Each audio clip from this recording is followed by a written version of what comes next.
Bienvenue, bienvenue à notre cinquième session du Forum des femmes. Là, vous avez vu en fait une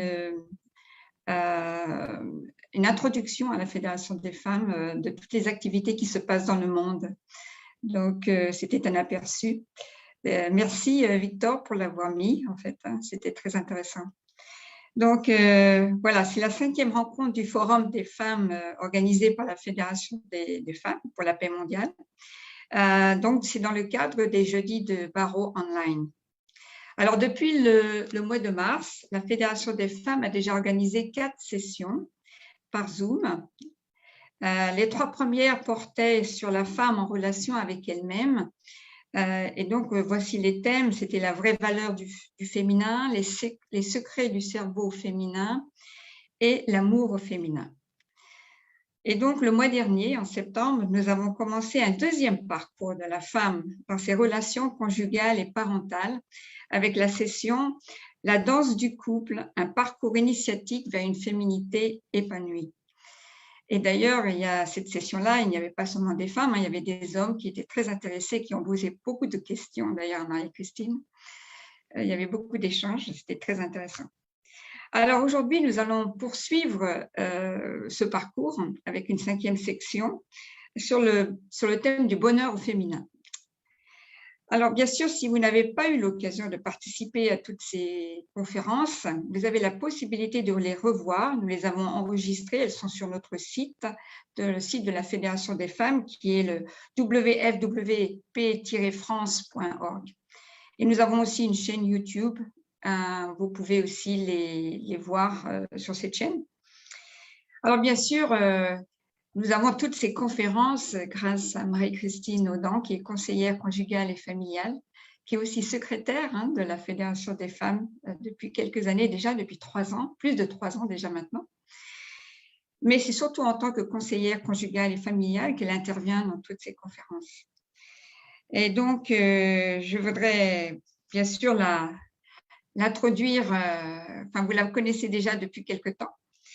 Alors, si vous avez des questions à poser, donc vous pouvez les écrire et les poser à la fin de sa présentation, ou bien même des commentaires, hein, parce que le but, c'est aussi d'avoir des échanges à la fin de la présentation de Marie-Christine. Je suis sûre que vous auriez des questions. Ou bien, vous pouvez aussi les écrire dans le chat, dans la discussion. J'ai le chat en anglais, mais dans la discussion, vous pouvez aussi écrire vos questions. Voilà.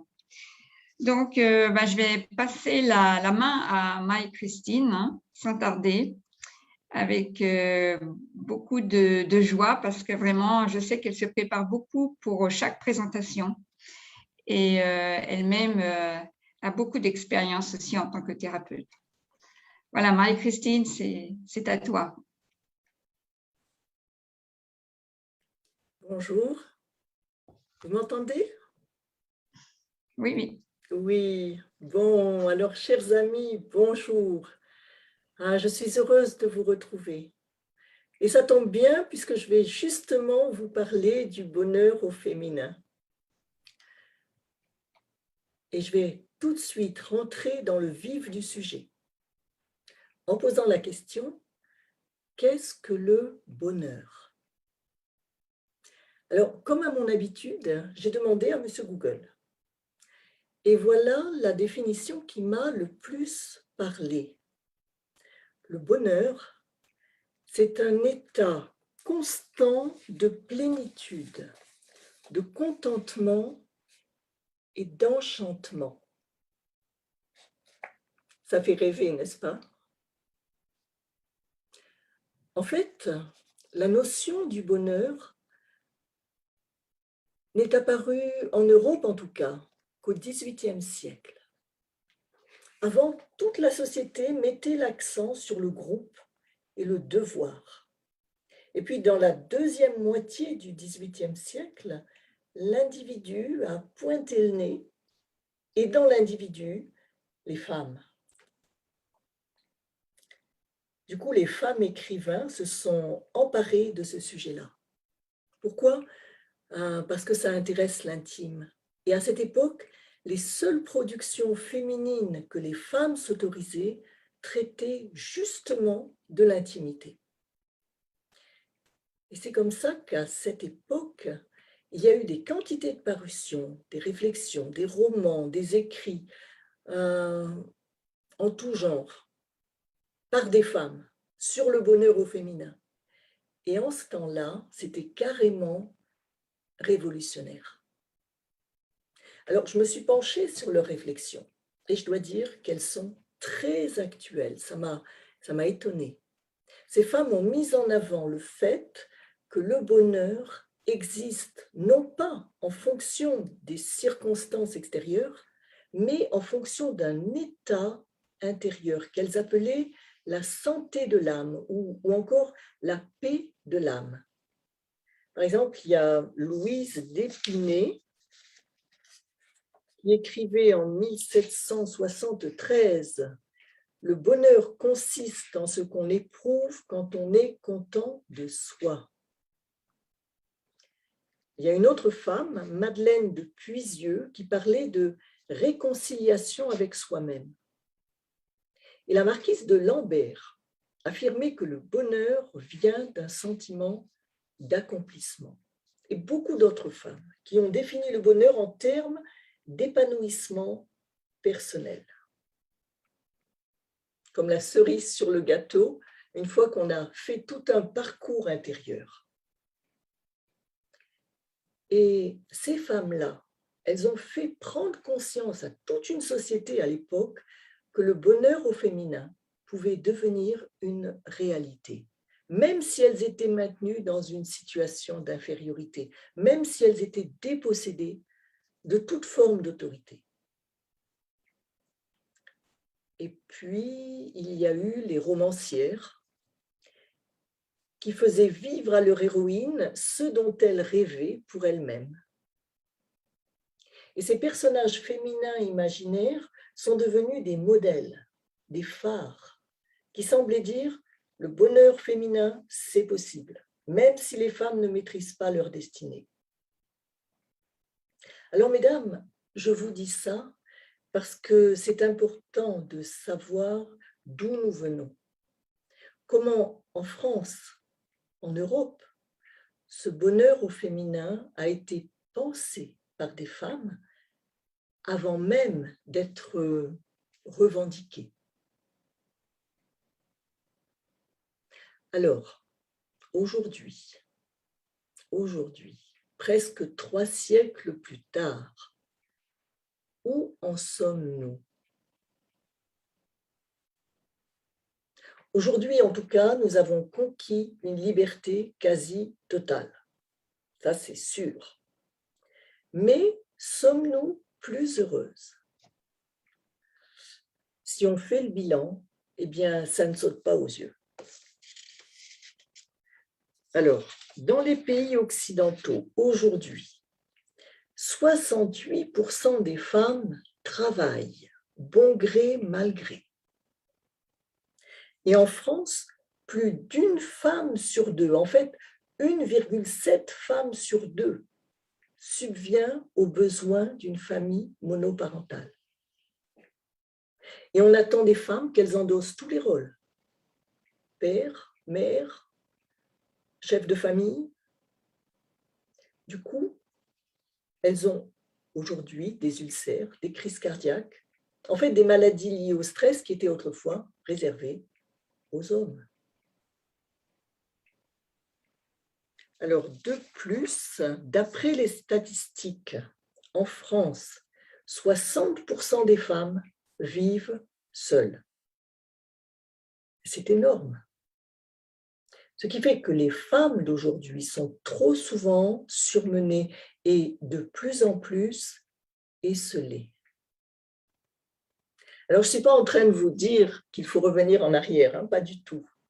Mais on est en droit de se poser la question, est-ce un bilan positif en termes de bonheur pour les femmes? Et franchement, je ne crois pas. C'est à mes yeux une situation anormale et complètement en contradiction avec les besoins psychiques et physiques des femmes et de tout être humain en général. D'ailleurs, de leur côté, les hommes ne vont pas mieux. Près de 4 fois plus d'hommes que de femmes se suicident chaque année. C'est pas rien. Bref, on peut dire que nous sommes tous désorientés. C'est comme si on avait acquis une liberté, mais on ne savait pas encore vraiment comment la gérer. On est en quelque sorte au milieu du gué. On est libre, mais on ne sait pas encore vraiment comment atteindre ce contentement, cette plénitude, cet enchantement d'un bonheur au féminin. Alors du coup, mesdames, je vous propose d'essayer ensemble d'y voir plus clair sur le chemin à prendre, même si en 20 minutes, on peut à peine effleurer le sujet. Alors d'abord, je dirais qu'on confond souvent le bonheur, la joie et le plaisir. En fait, le bonheur, c'est un état, alors que la joie, c'est une émotion. Elle arrive, elle nous envahit, elle repart.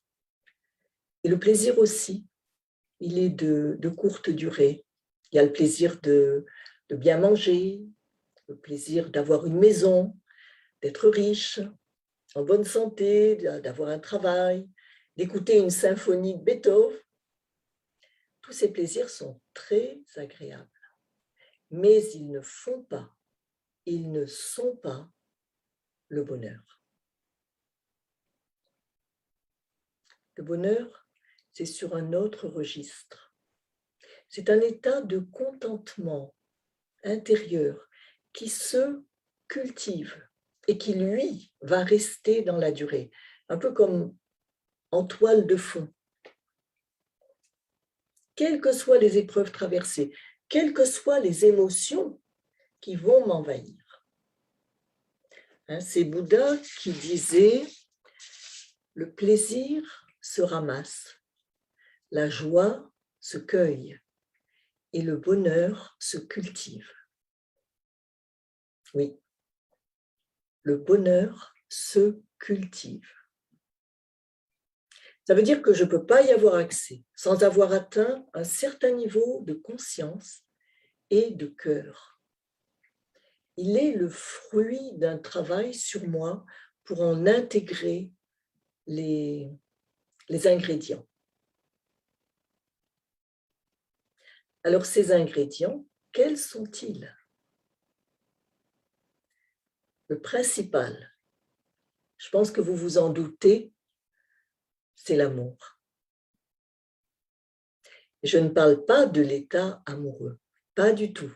En tout cas, pas seulement. Je parle de l'amour vrai. Un amour qui se soucie de l'autre, qui lui consacre du temps et de l'énergie, grâce auquel je me dépasse pour son bien-être et pour son évolution. Et c'est là qu'est le paradoxe. Si je cherche le bonheur pour moi-même, je ne le trouverai jamais.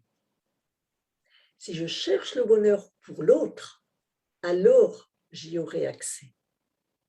Vous savez, il y a un exercice qui a été inventé pour calculer le QI des poules.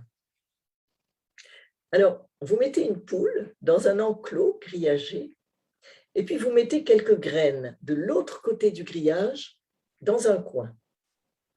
Mais l'ouverture du grillage est à l'autre extrémité, exactement à l'opposé des graines. Du coup, pour atteindre les graines, elle devra dans un premier temps leur tourner le dos et s'en éloigner. Ce qu'elles font très bien, d'ailleurs. Contrairement à ce qu'on imagine, les poules sont très futées. C'est l'amour que je donne qui va me donner accès au bonheur. Alors, que je donne à qui? Eh bien, d'abord à moi-même. Une clé du bonheur, c'est donc l'acceptation totale de moi-même, le respect de moi-même, l'amour de moi-même. Est-ce que c'est égoïste?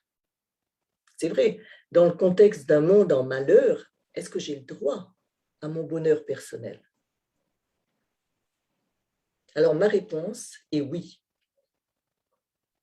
Je dirais presque, pas seulement le droit, j'ai le devoir.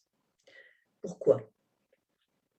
Eh bien, on ne peut pas faire le bonheur des autres si on est soi-même éloigné de son propre bonheur. C'est-à-dire si on n'est pas bien dans sa peau. On ne peut pas vraiment aider quelqu'un qui souffre si on n'est pas heureux soi-même. Alors la question, c'est comment m'aimer moi-même? En fait, il s'agit de prendre soin de moi, considérer mes besoins avec respect,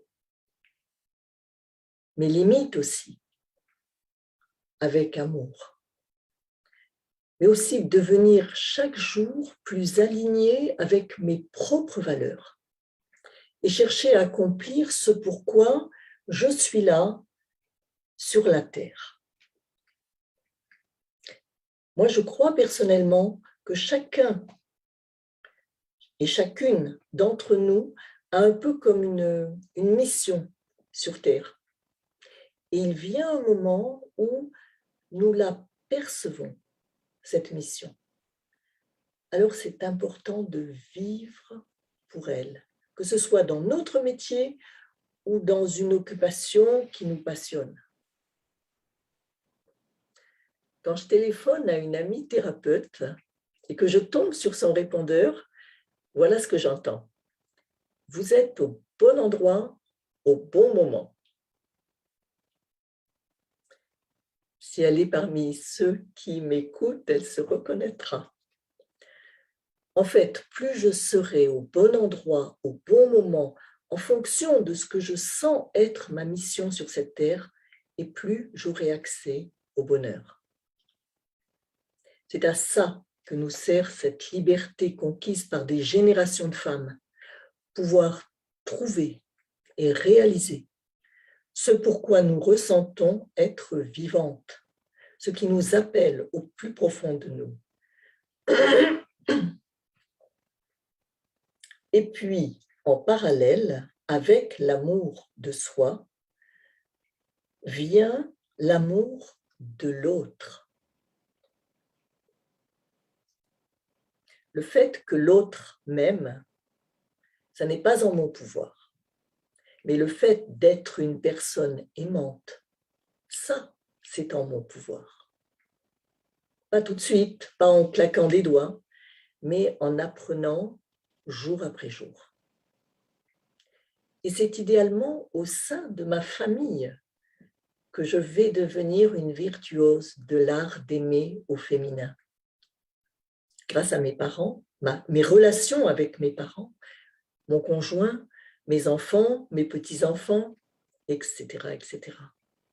Et cette capacité d'aimer qui grandit en moi va pouvoir petit à petit s'étendre à mon entourage, à ma ville, à mon pays.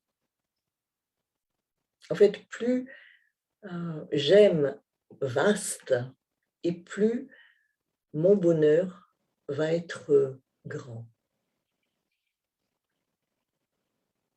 Alors, pour celles qui n'ont, et ceux d'ailleurs, qui n'ont pas construit de famille pour une raison ou pour une autre, la voie de l'amour est à explorer autrement. C'est possible, bien sûr, mais c'est plus complexe, plus compliqué, plus long aussi. Et puis, je voudrais enfin mentionner cet amour dont nous parlons si peu, souvent par pudeur, parce que c'est très intime, mais aussi par une sorte d'interdit social dans notre pays qui prône la laïcité. Je veux parler de l'amour pour Dieu, en tout cas quand nous sommes croyants. En fait, une relation d'amour avec cet être invisible, immanent, transcendant et tout aimant va nourrir et illuminer le cœur de ceux qui croient. On touche là au domaine de la spiritualité. Et c'est nécessaire d'explorer cette dimension-là aussi pour avoir accès au bonheur. Et ça sera pour chacun en son temps. En fait, le bonheur, c'est un chemin qui nous donne chaque jour un peu plus d'émerveillement, un peu plus d'amour de la vie, dans tout ce qu'elle représente, y compris mes propres faiblesses, y compris celles des autres, y compris la souffrance. On peut être à la fois heureux et malade, et même à l'article de la mort. On peut être à la fois pauvre et heureux, laid et heureux. Mais comme disait Bouddha, ce bonheur n'est pas à cueillir, il n'est pas à portée de la main. Il va falloir du courage et du travail pour y accéder peu à peu. Et la vie, c'est notre école pour y parvenir. Mesdames, il nous reste à faire ce chemin-là, c'est-à-dire à cultiver en nous certaines capacités. Alors, je ne les ai pas toutes mentionnées, en fait, j'ai parlé seulement de l'amour, par manque de temps. Mais ces capacités que j'ai développées dans mon cycle de conférences dont parlait Brigitte tout à l'heure, dans le parcours au féminin. En tout cas, ces capacités qu'il nous faut développer, je veux parler de l'acceptation et la gratitude qui va avec, l'attention au présent et l'émerveillement qui va avec, et l'amour vrai et le dépassement de soi qui va avec. Est-ce que c'est une voie facile? Non. Est-ce que cette voie est remplie de doutes et de frustrations? Oui. Mais la suivre me procure ce sentiment de valeur, de cohérence, d'épanouissement, ce contentement qui sont des ingrédients du bonheur. Alors, pour terminer, je voudrais revenir au bonheur féminin. Il est évident que, par sa biologie, la femme traverse des crises qui rythment toute sa vie et que l'homme ne connaît pas. Il y a la puberté, avec l'arrivée des règles. Et chaque mois, le flux d'hormones qui les accompagne va intervenir sur son humeur, la perturber, la déséquilibrer.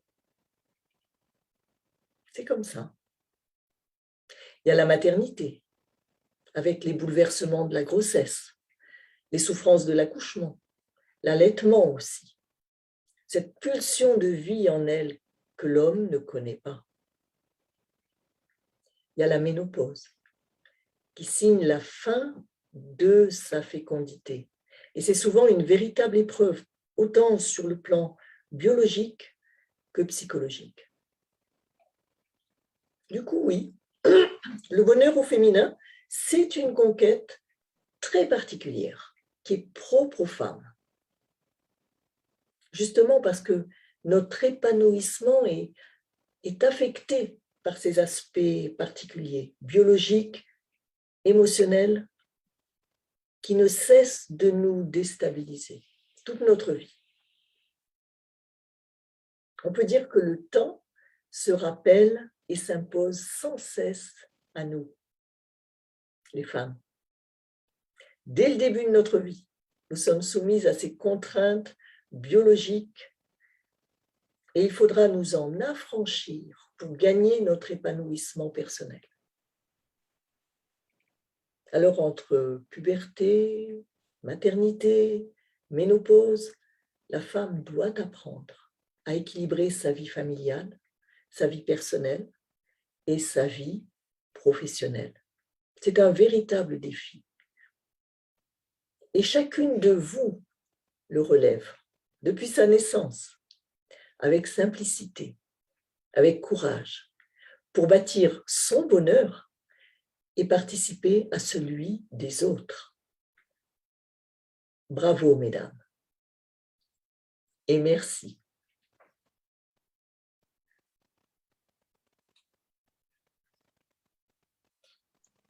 Merci beaucoup, Marie-Christine, vraiment pour tout ce que tu nous as dit sur le bonheur au féminin. Bon, il y a sûrement beaucoup plus de choses à dire, mais le temps est court pour vraiment développer tout.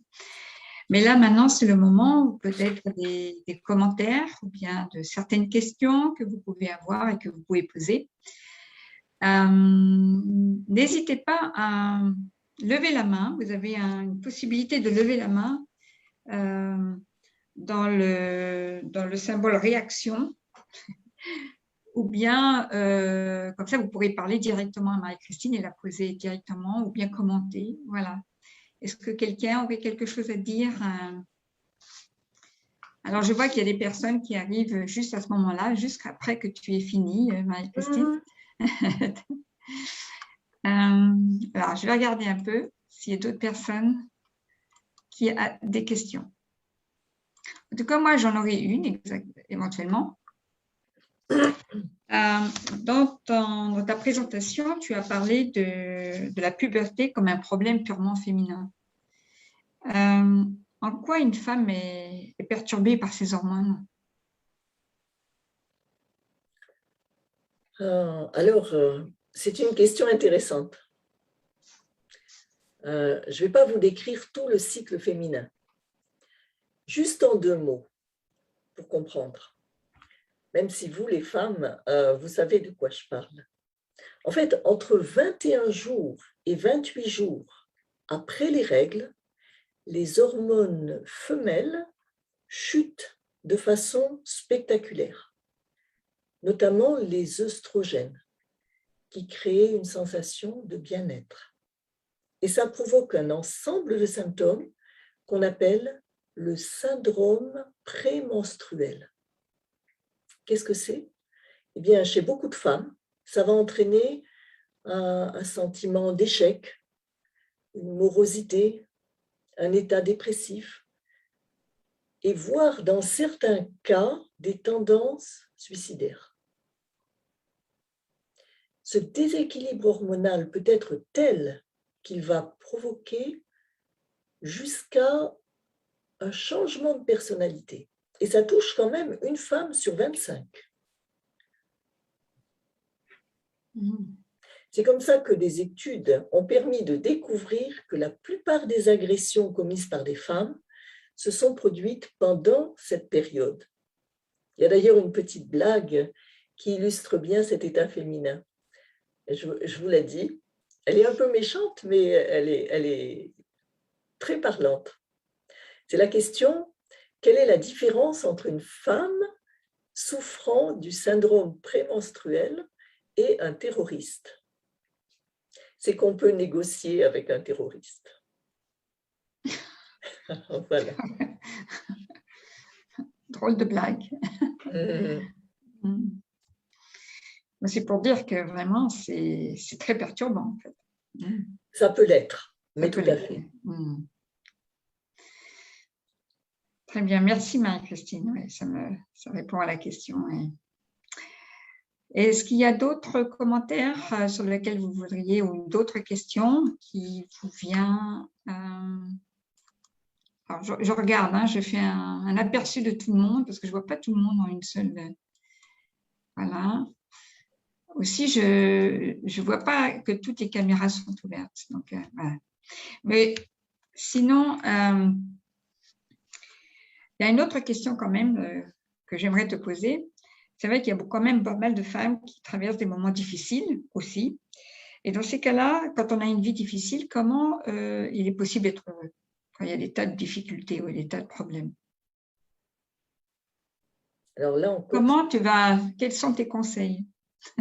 Oh là là, j'ai pas de conseils. Non. Mais c'est vrai que c'est une question cruciale parce qu'elle touche à la majorité d'entre nous, en fait. On a tous des problèmes. tous. Même, je voudrais réhabiliter le mot problème. Parce que les problèmes, c'est tellement important qu'on en donne à nos enfants à l'école. Que c'est en cherchant les solutions qu'on avance. En fait, je crois que pour être heureuse, c'est essentiel pour nous de savoir que la vie est toujours difficile et douloureuse. Ça peut paraître banal de dire ça, que la vie est difficile, mais c'est une des plus grandes vérités qui soit. C'est la première des 4 vérités enseignées par Bouddha. La vie est souffrance. Alors déjà, de savoir que je ne suis pas une exception avec ma vie pleine de problèmes, c'est important. Savoir que je ne subis pas une injustice, que c'est le cas pour tous et toutes. Personnellement, je crois que la vie, c'est une école. Et donc, c'est un ensemble de problèmes. Et faire face aux problèmes, c'est un processus parfois très douloureux, qui rend la vie très difficile. C'est vrai. Ça fait naître en nous toutes sortes de sensations, d'émotions parfaitement désagréables. La frustration, la peine, la douleur, la culpabilité, la colère, la peur, l'angoisse, enfin, il y en a des tas. Elles sont même parfois plus pénibles que des souffrances physiques. Et pourtant, c'est dans ce processus de confrontation aux problèmes, jusqu'à ce qu'on arrive à les résoudre, que la vie trouve sa signification. En fait, les problèmes, ils font appel à mon courage, à ma sagesse. On peut même dire qu'ils les créent. Et c'est grâce à eux que j'apprends et que j'évolue. Alors c'est facile à dire, je sais. Mais quand je suis plongée moi-même dans une difficulté douloureuse, j'ai besoin de ce genre de mise au point intérieure. Ça m'aide. Ça m'aide à ne pas me laisser submerger justement par mes problèmes, à ne pas les fuir non plus, mais au contraire à les accepter de bon cœur avec la souffrance qu'ils impliquent parce que je comprends le sens qu'ils ont pour mon évolution intérieure. Voilà ce que j'avais envie de partager avec vous. Donc, tu vas parler de bonheur, ça va avec évolution aussi, tu vois, ou on va dire le terme de grandir, enfin, ou maturité. Oui. Est-ce que tu peux parler de d'équivalence entre plus on mûrit, enfin, plus on grandit, plus on peut trouver le bonheur? Un peu dans ce sens-là. Oui. Si le bonheur se conjugue avec l'amour, j'ai besoin d'apprendre à aimer. Par exemple, j'ai besoin de temps pour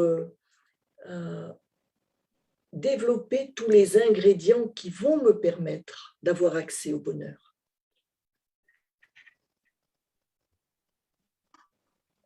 Et c'est ça l'évolution. Alors, ce bonheur-là n'est pas spécifique aux femmes, mais aussi, bien sûr, la même chose pour les hommes. Oui. Absolument. Alors, je voudrais inviter… Oui, vas-y. Non, je dirais que les femmes ont ce poids supplémentaire à porter qui est lié à leur biologie féminine. C'est vrai. Tout à fait, oui. C'est vrai.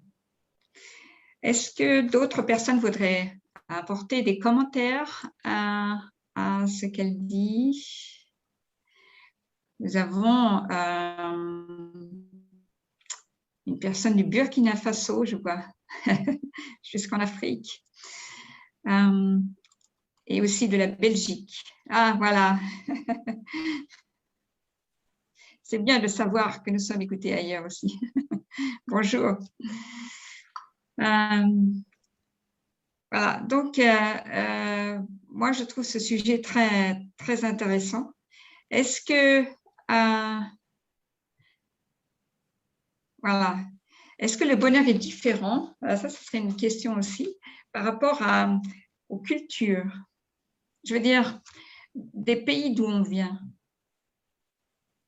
à ton avis? Parce que là, je vois l'Afrique, je vois aussi bien sûr le Japon et dans d'autres cultures.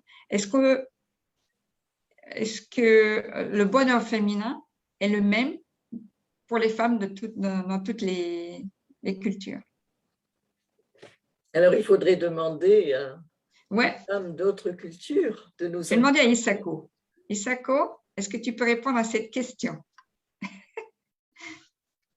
Tu sais, Attends. ma question en tant que japonaise, est-ce que le bonheur au féminin est le même pour les femmes de tous les continents, de tous les pays? Toi, en tant que représentante japonaise, par rapport à ce que Marie-Christine a dit. Moi, finalement, je ne peux pas dire que les femmes générales, mais en tout cas, peut-être aussi la génération différente. Parce que notre maman ou avant, ils ont ce bonheur, jamais pensé au même. Donc, tout à l'heure, Marie-Christine a dit que c'est au même. Mais aujourd'hui, les jeunes gens, je ne sais pas, mais avant, c'était toujours le bonheur de maman, le bonheur de femme, c'est bonheur pour les enfants. Si les enfants heureux, maman était contente. Pour cela, beaucoup de l'histoire, peut-être que c'est pas seulement japonais comme asiatique, même si tout le monde a faim, même si je ne peux pas manger, mais donner aux enfants d'abord. Si, même si, beaucoup de la maman, c'était comme ça, donc peut-être, je ne sais pas, mentalité ou l'éducation différente, mais pour cela, j'étais un peu, d'abord penser bonheur soi-même de femme, mais ça, je ne sais pas, parce que nous, moi, je pense que peut-être le asiatique, on ne pensait que plutôt à l'irration avec son mari ou avec le voisin, avec mes enfants, ça, c'était qui vient de bonheur. Pour cela, c'est pas, moi, je pense que dans la classe, même si ce n'est pas seulement ces femmes, mais personne qui parle une femme, ça, c'était vraiment malheureux. Pour ça, à la fin, ils sont suicidés. Souvent, ça, c'est pas seulement femmes, les hommes aussi. Pour cela, nous, on pense que le bonheur de femmes, un peu comme l'irrationnement, comment dire.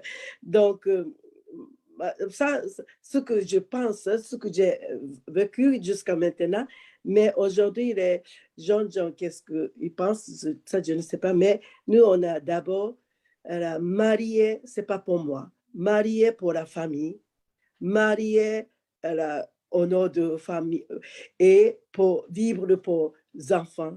Ça, c'était un peu traditionnel comme ça, un peu différent que je pense occidental. Pour cela, on ne pense pas d'abord moi ou Dieu. Donc, est-ce que ça va, cette réponse? Oui, ben merci Isako. Ouais. Merci beaucoup. J'avoue que quand tu as parlé que c'est le bonheur commence avec soi-même, comme on peut dire aussi la paix commence avec soi-même. Il est vrai, ça, je pense que les jeunes générations sont plus conscientes de trouver le bonheur déjà en soi-même parce qu'ils parlent d'authenticité et ils veulent parler d'authenticité et d'intégrité. C'est-à-dire que si on parle de bonheur, ils veulent déjà pouvoir le vivre eux-mêmes pour pouvoir le partager aux autres. Je pense que c'est de plus en plus aujourd'hui, avec tout ce qui est développement personnel ou bien tout ce qui est bien-être, chacun cherche vraiment un bonheur profond, non pas peut-être pour eux-mêmes, mais pour pouvoir aussi créer un environnement dans lequel les autres sont bien. Je pense que très longtemps, l'ancienne génération, c'était très difficile de penser au bonheur pour soi-même parce que c'était toujours sacrifier pour les autres. Ça dépend aussi, bien sûr, de l'éducation. Mais aujourd'hui, il y a beaucoup plus une prise de conscience de bien-être, de développement personnel, d'épanouissement personnel. Bien sûr, ça peut aussi être dangereux de penser qu'à soi-même, c'est-à-dire d'être trop indépendante ou trop centrée sur soi-même. Mais si on le fait pour créer un environnement meilleur, c'est très bien. Si on grandit pour que justement on puisse, pour que nos enfants soient plus heureux, je pense que c'est ça aussi l'effet, tant mieux. Tu vois. Pour que notre mari soit plus heureux, tant mieux, ou bien notre communauté, nos voisins soient plus épanouis parce que nous-mêmes nous sommes plus épanouis, ça c'est formidable en fait. Ça c'est un point important aussi auquel je réfléchis beaucoup parce que voilà, oui. Donc peut-être qu'il y a d'autres personnes qui ont des choses à mentionner sur ce point aussi du bonheur. Et en Afrique, tiens, je vois l'Afrique représentée. Comment c'est le bonheur en Afrique? Oui. Bonsoir. Bonsoir. Tu te présentes? C'est Agita. Oui, oui, Agita, oui. Oui, bien sûr. En tout cas, c'est très intéressant. C'est que pour l'Afrique, bon, nous sommes en train de parler du bonheur, mais je crois que selon la définition de Marie-Christine, c'est le bonheur originel, je crois. Parce que si l'être humain peut penser au bonheur d'autrui avec joie, avec un cœur altruiste, on sent le bonheur en soi-même aussi. Je pense que c'est ce que Marie-Christine veut nous donner comme comment nous pouvons atteindre le vrai bonheur. Le vrai bonheur. Je pense en Afrique, notre culture aussi est aussi basée sur le don de soi. C'est ça qui fait que nous pouvons nous sentir heureux. Et donc, nous sommes en train de chercher à nous cultiver, à nous développer, à nous éduquer, en sorte que nous puissions découvrir le vrai bonheur, c'est-à-dire vivre comme la définition du bonheur veut dire. Donc, je pense que en tout cas, c'est la même chose. Et je suis vraiment très heureuse d'avoir écouté ce message. Et c'est vrai, les différentes étapes de la vie de la femme aussi, ça lui fait aussi sentir plus de bonheur que l'homme. Parce que quand on a un bébé, on sent plus de joie. Quand on marie ses enfants, on prend plus de joie. Il y a une certaine joie que la femme ressent que l'homme ne peut pas sentir, par exemple. Donc, vraiment, c'est très enrichissant et je crois que nous allons continuer à écouter pour pouvoir encore nous cultiver, pour développer ce vrai bonheur dans notre vie. Vraiment, merci beaucoup. Merci Akita, c'est très gentil. Oui, c'est vrai. Et c'est vrai ce qu'elle vient juste de mentionner, que plus le fait justement que la femme, comment dire, je ne dis pas se sacrifie, mais la femme subit ou à travers la naissance ou la souffrance, à travers la naissance d'un enfant ou bien la maternité, tout ça, fait que le bonheur est grand, est plus grand. Je veux dire, je me rappellerai toujours de ma première fille, enfin de mon premier enfant, combien c'était dur d'accoucher, mais quand elle est née, tout est oublié par la suite. Enfin, pas tout est oublié, mais disons la souffrance était moindre par rapport au bonheur que j'avais d'avoir ma fille, voilà, qui était née, par exemple. Donc c'est vrai que voilà, c'est très important. Est-ce que, alors je regarde à nouveau, est-ce qu'il y a des mains levées ou quelques commentaires? Là, je ne vois personne. Marie-Christine, est-ce que tu aurais des petites choses à rajouter par rapport à... pour conclure? Des choses que tu aurais voulu mentionner, mais que tu n'as pas dit. Qu'est-ce que je pourrais rajouter? Pour rebondir sur ce que tu dis, c'est vrai que souvent le bonheur est d'autant plus grand qu'on a souffert pour y accéder. Je me souviens, ça me fait penser, quand j'étais plus jeune, je faisais du ski de fond. Et un jour, après avoir crapahuté pendant 3 heures dans la neige, dans le froid, je suis arrivée à un lac au milieu de la neige. Et j'ai été impressionnée, bouleversée par ce paysage, par cette beauté. Mais d'autant plus bouleversée que j'avais parcouru tous ces kilomètres en ski de fond pour y parvenir. Et souvent, je me suis dit, si j'étais venue là en téléphérique, je n'aurais pas ressenti la même chose du tout. Donc oui, je crois que le bonheur est souvent en lien avec... Il est au bout de la souffrance, quelque part. Voilà, c'est ce que m'évoquaient les paroles que j'entendais. C'est vrai. Merci Marie-Christine. Et je pense aussi d'ailleurs à un patient que j'avais reçu à une époque qui était alpiniste. Et il me disait, mais je ne me comprends pas moi-même, quand je me retrouve sur la montagne, accroché à la paroi, dans le froid, les mains gelées, en bas il y a le précipice, en haut je vois rien parce qu'il y a de la neige, et je me dis, mais franchement, qu'est-ce que je fais là? Mais le bonheur d'arriver en haut après ce parcours est tel qu'une fois redescendu, je n'ai qu'une envie, c'est d'y retourner. Wow, c'est incroyable. Oui. C'est une leçon de vie aussi. Mais oui. Voilà.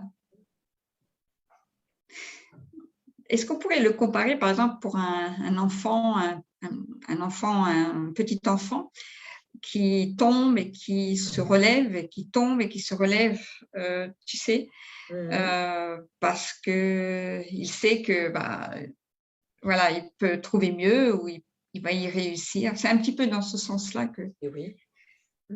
que voilà, est notre chemin, notre parcours souvent. Tout à fait. Bien, je pense qu'on va arriver un peu à la fin de notre session. S'il n'y a pas d'autres commentaires ou d'autres questions, en tout cas, je suis, voilà, je vois, non, il n'y a pas ça. Ça serait intéressant qu'on puisse, enfin, si vous le voulez, faire une photo. Alors, je demanderais bien à Victor de faire une photo, quoi, mais il faudrait ouvrir les caméras si possible, si vous pouvez ouvrir vos caméras, en tout cas le plus possible, pour avoir une photo de souvenir avant qu'on se quitte. Oui, voilà. En tout cas, la prochaine session sera donc au mois de novembre, c'est le 18 novembre. Nous aurons une prochaine, donc une suite à ce parcours au féminin d'ailleurs. Et toujours dans la femme en relation avec son conjoint et sa famille, un peu peut-être. Voilà, avec Marie-Christine et vous. Donc voilà, on est prêt pour la photo. Est-ce que quand même, le Max, c'est mieux d'avoir... Oui, très bien, super. On voit le visage. Bon, on va prendre une photo. Alors, on fait des grands sourires, hein, super. 3, 2, 1. Okay. Super, merci beaucoup. Ouais, merci, merci Victor. En tout cas, je voudrais dire un grand merci à Marie-Christine, qui, je sais, prend beaucoup de temps à se préparer. On va tous l'applaudir. Et moi, j'ai une question. J'aimerais beaucoup, je ne sais pas si c'est possible, mais enfin, je le demande en tout cas. Oui. Est-ce qu'on pourrait avoir la vie d'un homme sur le bonheur? Est-ce que parmi les hommes qui sont là, il y en aurait un qui voudrait nous dire quelques mots? Oui, oui, Marie-Christine. Bonjour, Jean-Marie. Donc, moi, je te remercie parce qu'à chaque fois, je peux apprendre quelque chose. tu as bien fait des recherches et puis ça répond à beaucoup de questions. Donc, je vois que spécialement la phrase du Bouddha, le plaisir se ramasse, la joie se cueille et puis le bonheur se cultive. Et ça m'a vraiment parlé quand tu as dit cette phrase, parce que d'une certaine façon, on cherche le plaisir et on le trouve à droite, à gauche, si on regarde bien. On le ramasse de différentes façons. Par exemple, il y en a qui recherchent beaucoup de plaisir sur le pouvoir ou sexuel ou l'argent. Et là, on a des opportunités à droite, à gauche de trouver ce plaisir-là. Et les gens parlent souvent de « OK, il faut se faire plaisir ». Et c'est vrai qu'ils se ramassent. Mais d'une certaine façon, c'est véritablement au niveau du corps physique. On peut se faire plaisir tous les jours si on a les moyens.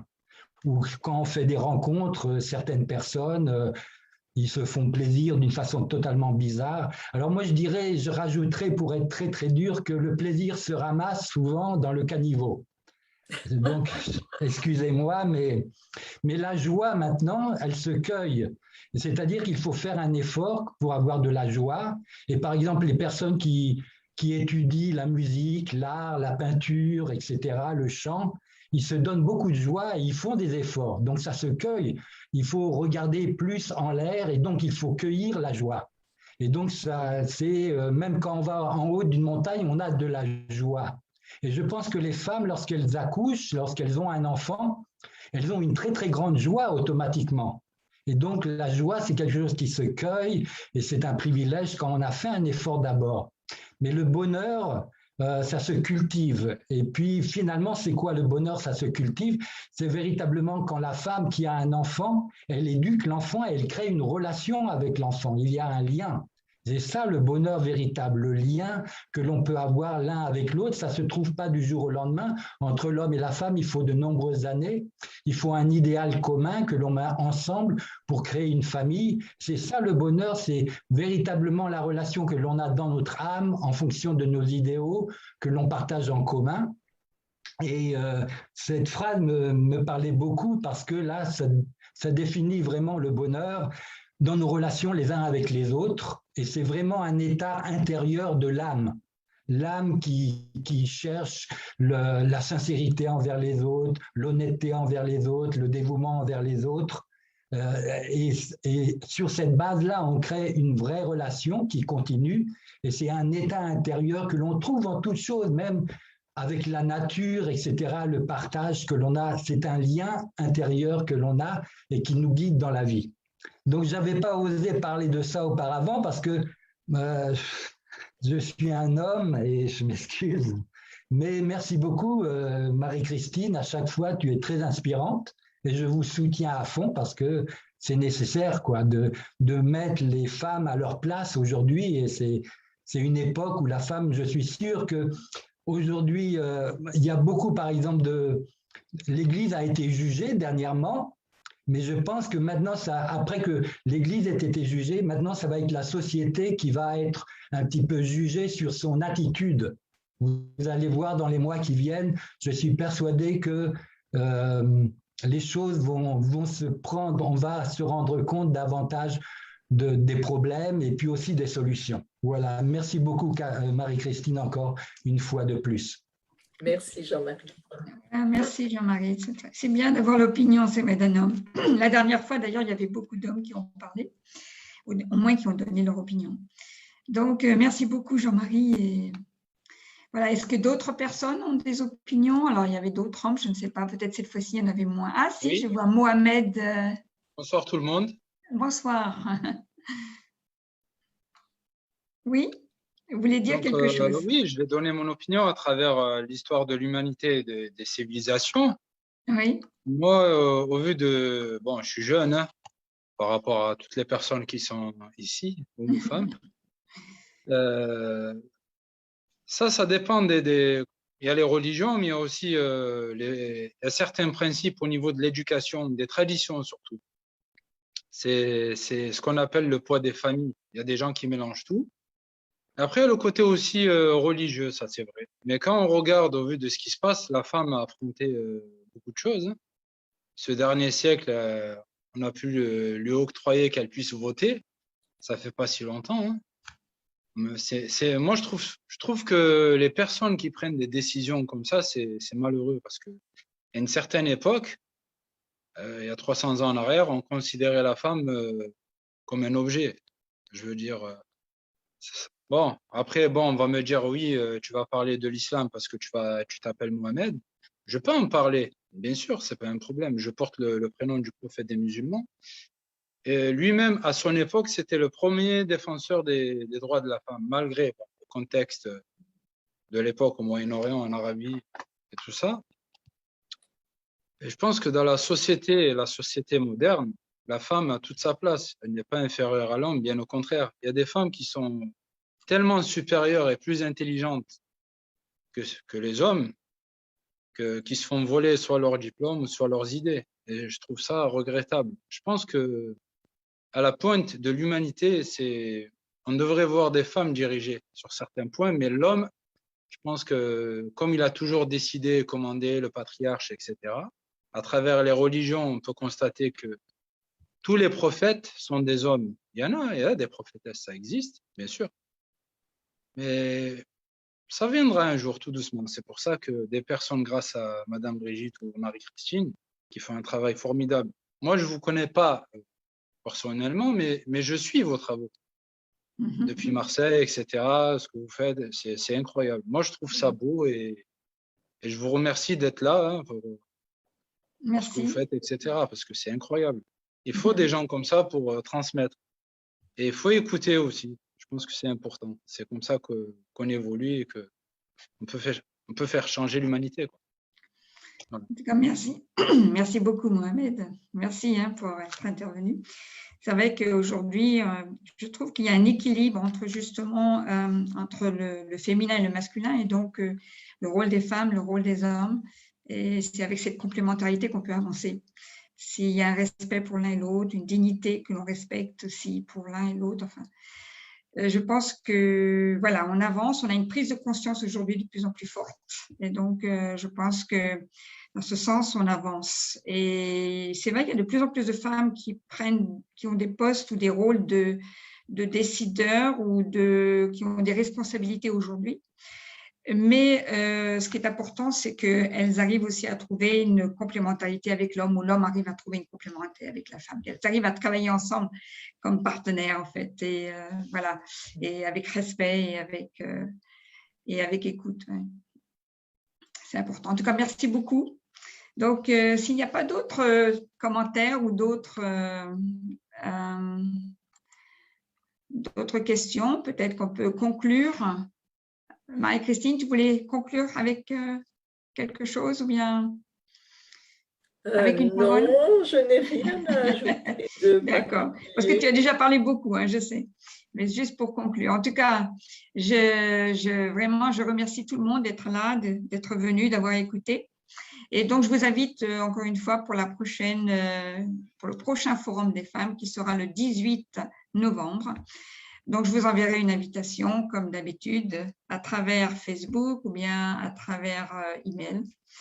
Et puis aussi, cette session est enregistrée, donc vous aurez l'occasion de réécouter aussi. Donc, ça sera envoyé à chacun d'entre vous. Vous faites ce que vous voulez avec, enfin, pas ce que vous voulez, mais je veux dire, vous pouvez réécouter, mais aussi en groupe. C'est très intéressant et ça peut être aussi une possibilité de discuter sur le thème ou de se rencontrer autour de ce thème-là. Voilà. En tout cas, merci beaucoup, Marie-Christine. Merci beaucoup à tout le monde. Merci beaucoup à Victor. Et à tout bientôt, comme on dit. À bientôt. Merci beaucoup. Au revoir. Merci, à bientôt. À bientôt. Au revoir.